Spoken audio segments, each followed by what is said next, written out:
प्यारे भारतवासियों, पुनः आपका एक बार गाथा गंगाग्राम के प्लेटफॉर्म पर स्वागत है। प्रणाम करता हूँ। और आज का जो हमारा विषय है बोलने का, वो विषय है हमारे वैज्ञानिक चिंतन और समाज में उसकी उपयोगिता। यह आप भली भांति जानते हैं कि कोई एक अनुसंधान बड़ी मेहनत से तलाशने के बाद और जिसका मात्र एक उद्देश्य होता है कि हम जन सामान्य तक अपनी बातों को, अपने विचारों को, अपने उत्पाद को पहुंचा सकें जो लोक कल्याणकारी हो। लोक कल्याण ही हमारे सारे कार्यों में निहित होता है और हमेशा हमें आपको उसका स्मरण रखना चाहिए कि हम जो कर रहे हैं, जो बोल रहे हैं, जो उत्पन्न कर रहे हैं, वह कितना हितकर है, उससे कौन सा समाज लाभान्वित हो रहा है।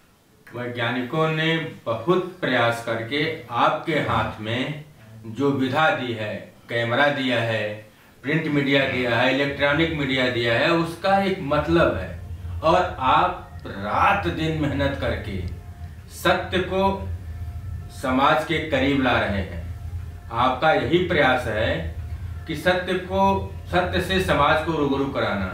लेकिन उस सत्य के बीच में कहीं कोई न कोई एक खाई बनती जा रही है, जिससे समाज ही आपके ऊपर सवाल उठा रहा है कि अरे भाई, ये क्या दिखा रहे हैं, क्या बोल रहे हैं। उदाहरण के लिए आज देश में पूरा देश, पूरा भारतवर्ष, पूरा विश्व राममय हो गया है। इसमें आप कल्पना कीजिए कितना समय लगा है, कितनी तपस्या हुई है, कितने लोगों ने बलिदान दिया है। वह बलिदान जो नींव की ईंट बन चुका है, जिसे हम अब आप नहीं जानते, प्रिंट मीडिया या इलेक्ट्रॉनिक मीडिया कवर नहीं कर पाई है। और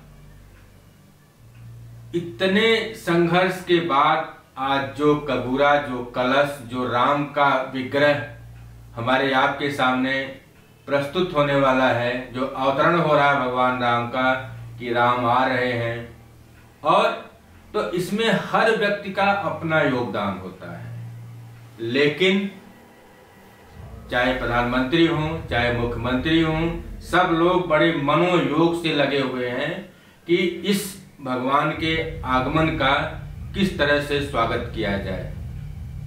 परंतु इन्हीं बीच में कुछ माध्यमों से ऐसे समाचार आ रहे हैं जो सुन करके मन दुखी हो रहा है, आत्मा दुखी हो रही है कि यह नहीं होना चाहिए।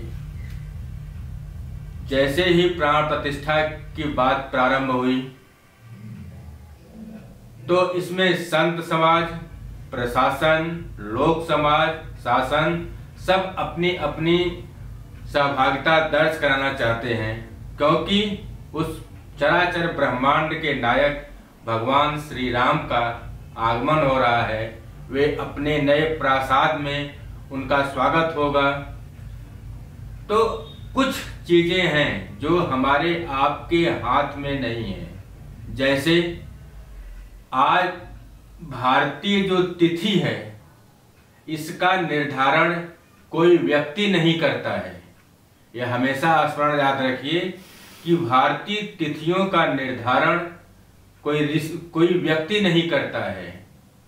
इसका निर्धारण प्रकृति स्वयं करती है। क्यों कि दो ही विधियां हमारे यहाँ अब तक उपलब्ध हैं, चांद्र विधि, ज्योतिष शास्त्र, और सूर्य के आधारित जो ज्योतिष शास्त्र। दो ही शास्त्रों का आधार लेकर के हमारे यहाँ तिथियों का निर्धारण होता है। और यह खगोलीय घटना है। खगोलीय घटना में, खगोलीय क्रम में किसी का कोई बस नहीं चलता। जिस तरह से जो क्रम आता है, क्योंकि हमारा ब्रह्मांड हमारा सूर्य गतिमान है, चलायमान है, उसी की गति के अनुसार हमारी राशियां, हमारी तिथि, हमारे नक्षत्र, हमारे ग्रह सब परिवर्तनशील हैं। उसी के मनोनुकूल, समयानुकूल परिस्थिति पाने पर हमारे जो ज्योतिष के विद्वान हैं वो अपनी गणित को बैठा करके फिर बताते हैं कि कौन सी तिथि अनुकूल है। इसी क्रम में जैसे ही तिथि का निर्धारण हुआ तो हमारे पूज्यपाद भगवान शंकर के स्वरूप शंकराचार्यों ने कुछ विचार विमर्श अपना प्रस्तुत किया, लेकिन तमाम माध्यमों से, चाहे वो प्रिंट मीडिया हो या इलेक्ट्रॉनिक मीडिया हो, इनके माध्यम से इतना व्यतिरेक उत्पन्न कर दिया गया और ऐसे लगा, इस तरह की भावनाओं को जो जन्म दिया गया कि इस चारों शंकराचार्य इस पुण्य कार्य का विरोध कर रहे हैं। तो जो मुझे महसूस हुआ, जो मुझे तकलीफ हुई, वो यह हुई कि कैमरा तो हाथ में ले लिया गया, कैमरा हाथ में लिए अपनी मेहनत किए, लेकिन कहीं से भाव में गंभीरता नहीं है। क्योंकि यह कहा गया है, हमारे यहाँ लोक भाषा है कि भाव अनूठे चाहिए, भाषा कैसहु होय। भाषा आपकी तभी गंभीर होती है, भाषा आपकी तभी प्रभावी होती है जब आपके विचार गंभीर हों, आपकी भावनाएं गंभीर हो, आपके अंदर का जो चिंतन है वो गंभीर हो। तो मुझे ऐसा महसूस हुआ कि जैसे आदि शंकराचार्य के बारे में बहुत गहन अध्ययन लोगों को नहीं है, इसलिए शंकराचार्य जी के बारे में बहुत गहन अध्ययन नहीं है, जानकारी नहीं है। मात्र एक व्यक्ति, एक संस्था, एक मठ को जान करके यह इस तरह का कथन प्रारंभ कर दिया गया। तो सबसे पहले मैं बताऊं, जहां तक मेरी जानकारी है, कि भगवान आदि शंकराचार्य, जिन्हें शंकर का अवतार मानते ही नहीं हैं, भगवान आदि शंकर शंकर के अवतार हैं। आपको घटनाक्रम याद होगा, उनके भगवान होने का एक उदाहरण मैं आपको प्रस्तुत करना चाहता हूं थोड़ा विस्तार के लिए, कि भगवान शंकर मात्र 16 वर्ष की आयु में, मात्र 16 वर्ष की आयु में प्रस्थान त्रयी पर भाष्य लिखा उन्होंने। प्रस्थान त्रयी माने उपनिषद, गीता और ब्रह्म सूत्र, इन तीनों को मिला करके ग्रंथ को प्रस्थान त्रयी कहते हैं। प्रस्थान त्रयी पर भाष्य लिखा। उस समय उनकी उम्र मात्र 16 वर्ष थी और तब तक वे भारत का भ्रमण कर चुके थे। उसके बाद उत्तर काशी में वो अपने शिष्यों को ब्रह्म सूत्र का भाष्य करने के बाद उसका अध्ययन करा रहे थे। तो जंगल से एक व्यक्ति कोई आता, रोज सामान्य भाषा में बैठ करके, भाव में बैठ करके सुनता और चला जाता चुपचाप, एक भी शब्द बिना बोले। एक दिन उनके एक शिष्य ने पूछा कि गुरुदेव, ये कौन व्यक्ति हैं जो नदी गंगा जी के किनारे से आते हैं और बैठते हैं, चुपचाप चले जाते हैं? तो गुरुदेव ने कहा कि अगर आपकी जिज्ञासा है तो आप अगले दिन पूछ लीजिए कौन है। वह महानुभाव पुनः पधारे तो जिज्ञासा प्रस्तुत की गई कि आप हैं कौन। रोज आते हैं और ब्रह्मसूत्र भाष्य का उपदेश सुन करके और चुपचाप चले जाते हैं। हम लोग जानना चाहते हैं, हमारी जिज्ञासा है। बड़े सरल भाव में शिष्यों ने अपनी बात को रखा। आगंतुक महोदय अपने स्वरूप में आ गए और बोले, मैं वादरायण व्यास। सब लोगों ने झुक के प्रणाम किया और व्यास जी बोले कि हे शंकर, मुझे बड़ी प्रसन्नता हो रही है कि तुम सही सही मेरे ब्रह्मसूत्र की व्याख्या कर रहे हो। मैं प्रसन्न होकर के तुम्हें 16 वर्ष की आयु और प्रदान करता हूँ। तो व्यास जी ने उन्हें 16 वर्ष की आयु और प्रदान की। तब आदिशंकर की उम्र 32 वर्ष हुई और उन्होंने कार्य भी बताया। अब तुम्हें पूरे भारतवर्ष में भ्रमण करके इस धर्म ग्रंथ का, इस वेद का, उपनिषद का तुम्हें प्रचार और प्रसार करना है।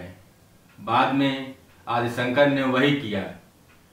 तो वही आदिशंकर अपनी पीठों की, चारों पीठों की स्थापना करके भारत को 4 कोने से पूर्व, पश्चिम, उत्तर, दक्षिण संतुलित करके और अपने ही स्वरूप को स्थापित किया और कहा है कि इसे मुझे ही समझाया जाए। तो यही पूज्यपाद जो उस पीठ पर विराजमान है वह भगवान शंकर हैं। और भगवान शंकर, आपको स्मरण रहे कि भगवान शंकर ज्ञान के प्रमुख देवता हैं। तो जो ज्ञान का प्रमुख देवता है, जो ज्ञान सिर्फ कल्याण के लिए है, तो अगर वह यह उपदेश दे रहा है, यह मार्गदर्शन बता रहा है कि अमुक कार्य करें, अमुक कार्य न करें, जिनका जीवन भिक्षा पर आधारित है, जिनका कोई प्रासाद नहीं है, जिनके जीवन का मात्र एक उद्देश्य है लोक कल्याण, समाज का हित, भारतीय संस्कृति का विकास। और अगर हम 2 सांसों के बीच के ठहराव की बात करें तो 2 सांसों के बीच के ठहराव का जो अंतराल है उसमें भी वह शंकर सिर्फ राम को बसता है, वह उसका इष्ट है। और आप कह कि वह राम का विरोधी है, वह राम के मंदिर का विरोध कर रहा है, उसे पसंद नहीं है। यह कहने से पहले मेरी आत्मा मुझे रोकती क्यों नहीं है कि जिसने पूरा जीवन होम कर दिया हो सिर्फ भारत और भारतीयता के विकास के लिए, भारत को शीर्ष पर रखने के लिए, उसके बारे में इतनी तुच्छ बातें किस लिए, क्या वजह है? मैंने हर चैनल पर देखा है, आप तलाश सकते हैं, आप देख सकते हैं, खुद एक फ्रेम खोज करके, कोई ऐसा एंकर नहीं है जो पूज्यपाद भगवान शंकर कहता हो, शंकराचार्य कहता हो, शंकराचार्य शंकराचार्य शंकराचार्य।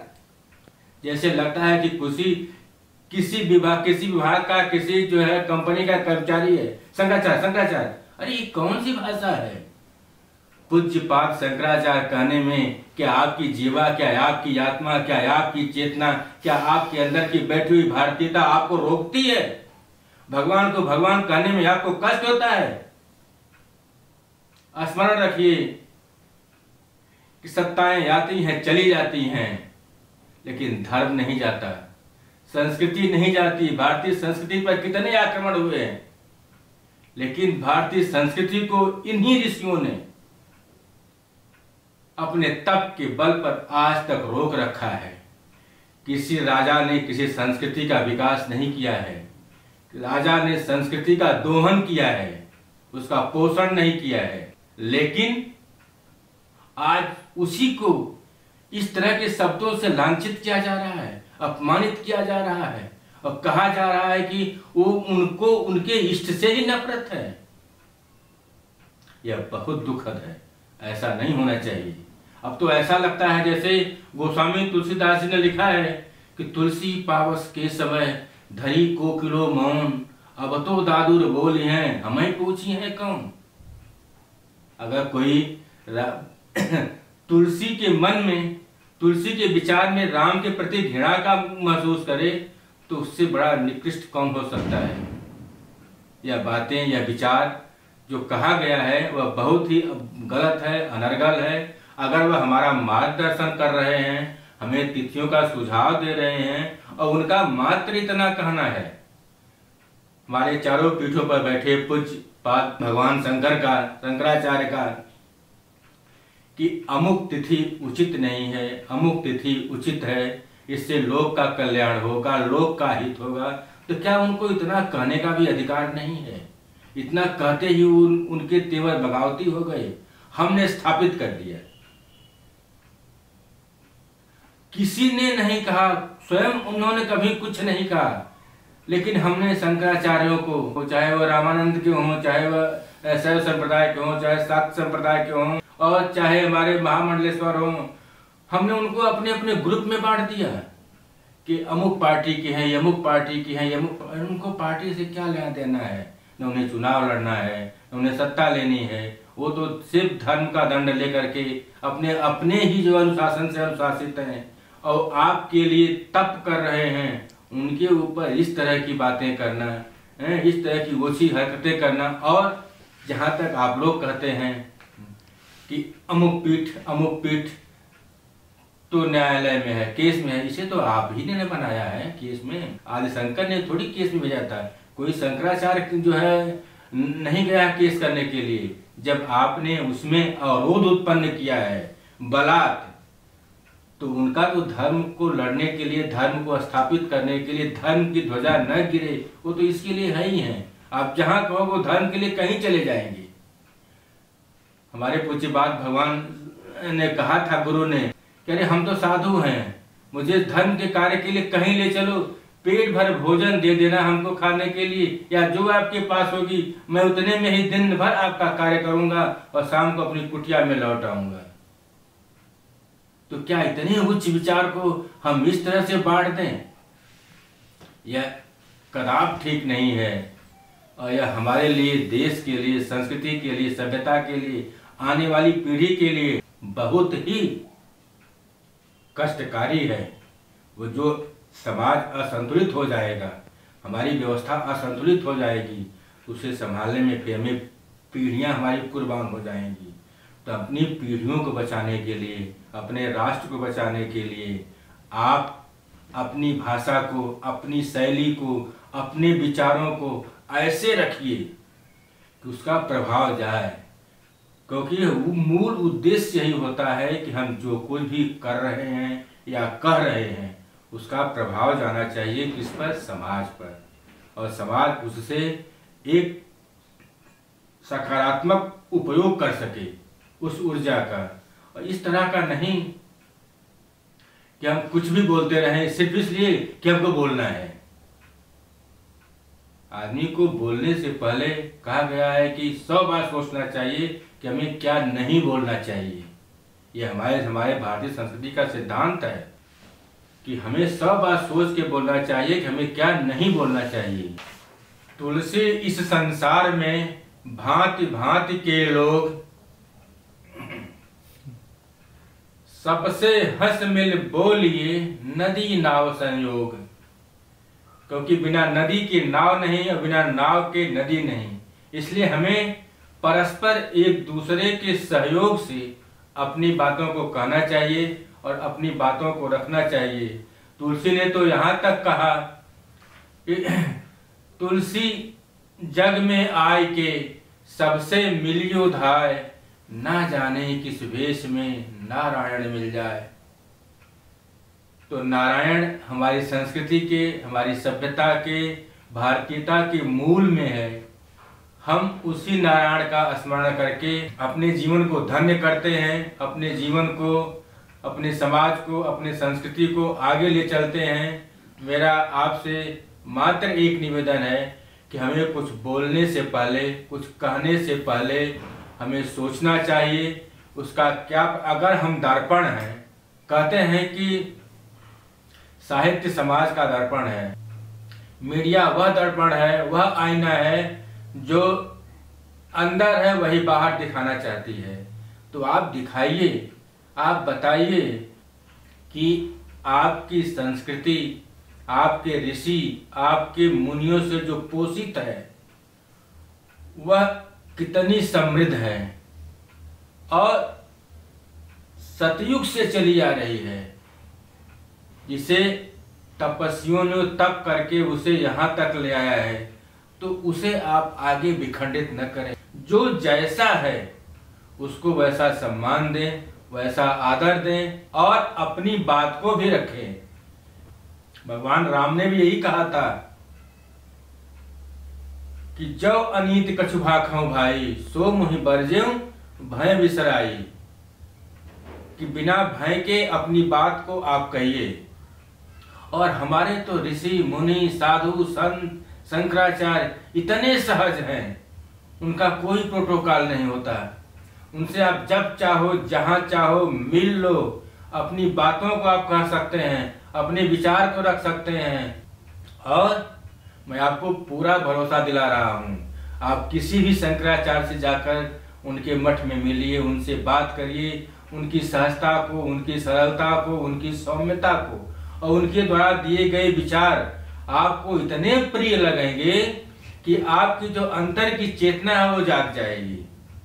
आप किसी के कहने में मत आइए और उनके लिए जो आदर सूचक शब्द है, जो आपके अंदर भाव है, जो आपके अंदर की विचार है, उन्हें व्यक्त करिए। उन्हें शंकराचार्य शंकराचार्य मत कहिए, उन्हें साधु साधु मत कहिए, कोई संत में, क्योंकि यह जो अग्निवेश है इसका बहुत बड़ा महात्म है। इसे धारण करने के बाद नख से लेकर शिख तक आपके विचार बदल जाते हैं, आपके अंदर त्याग की भावना आती है।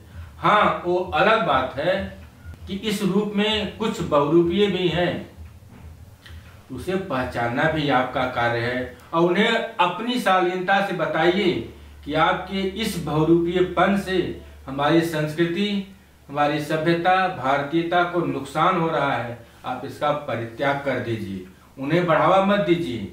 हम लोगों ने इस तरह का प्रश्रय दे करके उन्हें एक हवा दे दी है, उन्हें बल मिल गया है। उस अवांछनीय तत्वों को इस वस्त्र के अंदर छुपा करके अपने चेहरे को और फिर हमारे मूल स्तंभ पर प्रहार कर रहे हैं। उसे भी रोकना हमारा आपका दायित्व है और हमें आपको रोकना चाहिए। इसी निवेदन के साथ मैं प्रार्थना करता हूँ बार बार अपने पत्रकार बंधुओं से कि किसी के लिए भी समुचित शब्दों का प्रयोग करना चाहिए और भगवान पूज्यपाद शंकराचार्य चारों पीठों पर बैठे हुए या जिस पीठ पर विराजमान हैं वो हमारे लिए आदरणीय हैं, हमारे लिए पूज्य हैं। क्योंकि जो भारतीय संस्कृति है वह ईश्वर प्रदत्त है और ईश्वर ने जब इस सृष्टि को बनाया तो परमपिता ने उसमें कर्म को प्रधानता दी है। इसीलिए बाबा गोस्वामी दास जी कहते हैं कि कर्म प्रधान विश्व करी राखा, जो जस करहि सो तस फल चाखा। तो आप हम अपने कर्म को देखें, अपने कर्तव्य को देखें, फल तो देने वाला ऊपर बैठा हुआ है, वह वही फल देगा जो हम आपने कर्म किया है। उससे इतर न आपको मिलने वाला है न किसी और को मिलने वाला है। तो आप अपने कर्म का परिशोधन करिए और अपने विचार का परिशोधन करिए और अपने संस्कृति के अनुसार व्यवहार करें, यही हमारा निवेदन है। इसी भाव के साथ मैं आशा करता हूँ कि जरूर आपके अंदर विचार आएगा और आप एक सकारात्मक परिवर्तन ले आएंगे। सादा प्रणाम।